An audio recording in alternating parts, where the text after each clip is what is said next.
اب دیکھیے بہت سی باتیں ہیں جو کہہ دی جاتی ہیں، کبھی ان کا تجزیہ نہیں کیا جاتا۔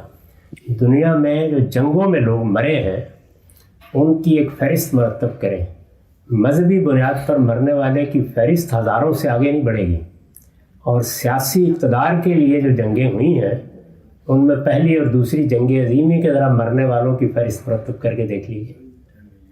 تو اس لیے یہ بات محض افسانہ ہے، اس کی کوئی حقیقت نہیں ہے۔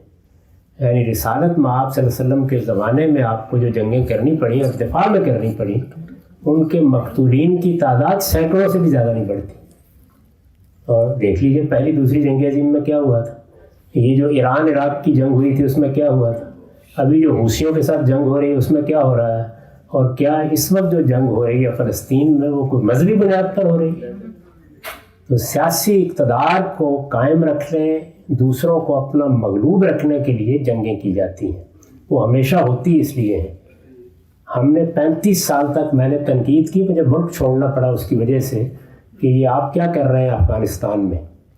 سب سے بڑا یہی مسئلہ تھا نا جس کی وجہ سے ملک چھوڑنا پڑا۔ آپ جانتے ہیں کہ اس کا جواب کیا دیا جاتا تھا؟ اس کا جواب یہ دیا جاتا تھا کہ یہ جنگ ہم نے اس لیے چھیڑی ہوئی ہے کہ ہم اپنی سرحدوں کو ادھر سے محفوظ کرنا چاہتے ہیں، اور اب اعتراف کر رہے ہیں کہ سرحدیں زیادہ غیر محفوظ ہو گئی ہیں۔ تو اس لیے یہ ایسا ہے نہیں جس طرح کے بیان کیا جاتا ہے۔